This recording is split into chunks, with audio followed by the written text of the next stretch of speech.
L'histoire de cette maison, c'est tout d'abord une relation fondatrice que j'ai pu avoir avec Gérard. Donc qu'est-ce qu'on a fait? De quoi on a parlé? On a parlé de cinéma un peu. Je me souviens très rapidement, on est arrivé autour de cette référence de Hitchcock, en particulier donc ce film La mort aux trousses. Vous voyez, dans La mort aux trousses, il y a un fabuleux décor de cinéma qui est censé représenter une maison, donc une maison un petit peu dans l'esprit des Casey Studios. Et c'est vrai que c'était quelque chose qui avait énormément plu à Gérard, cette référence aux maisons de Mies van der Rohe, de Richard Neutra, essentiellement justement dans ce cadre-là. Alors donc le deuxième mot-clé, ça a été « Ouais, mais de toute façon, tu te débrouilles, tu me fais une maison qui flotte sur le lac. » Voilà, moi je veux être dans mon séjour, je veux voir le lac tout le temps, je veux flotter sur le lac. Voilà.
Dans le cahier des charges, il y avait une chose importante. Pour moi, je voulais une maison de plein pied. Construire une maison de plein pied, c'est pas tellement évident sur un terrain très en pente. Donc ça, c'est la prouesse de mon maître d'œuvre qui a su adapter une maison telle que je l'imaginais sur ce terrain-là. Il se trouve qu'il y avait un texte que j'aimais beaucoup, qui était ce texte d'Avitacum, donc le texte de Sidoine Apollinaire, qui a été écrit au VIe siècle. Ce texte, effectivement, décrit très précisément un site d'une maison, une maison avec un rapport au lac. Il décrit ces relations entre justement l'intérieur et l'extérieur, ce que j'appelle justement cette relation qu'il peut y avoir, qui est très profonde, qui part d'individus, et qui ensuite se relie au territoire.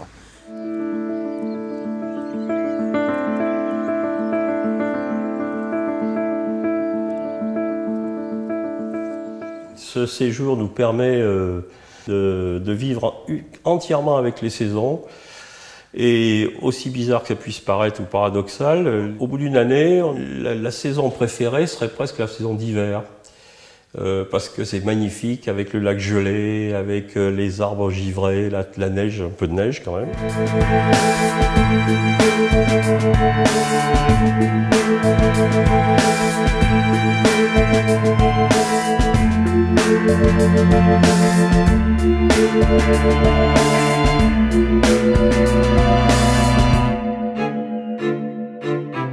La maison, elle a besoin d'un ancrage.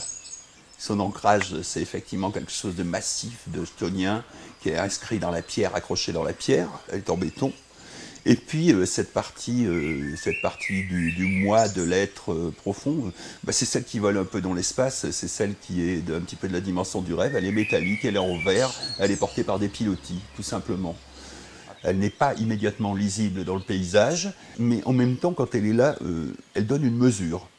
Elle donne sa dimension, elle n'est pas exceptionnellement grande, elle n'est pas démesurée, on le voit puisqu'au fond finalement d'autres éléments de l'architecture sur les maisons telles qu'on les voit font qu'elle s'impose bien qu'étant plus petite. Donc celle-ci ne s'impose pas, au contraire. Par contre, quand on se rapproche, elle vit.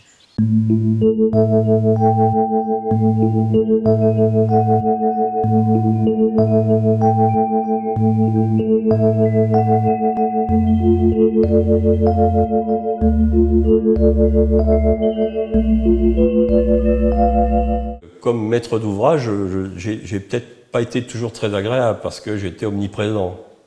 J'étais là pour poser des questions en permanence. Mais je crois que c'est parce que si le projet est arrivé à bien, c'est parce que tous les deux, on allait dans le même sens. Je crois qu'il a très bien compris rapidement que j'étais très très impliqué dans cette maison, anormalement impliqué, parce que c'était effectivement plus qu'un simple exercice de style, c'était bel et bien le rapport parfait qu'on peut avoir avec un maître d'ouvrage.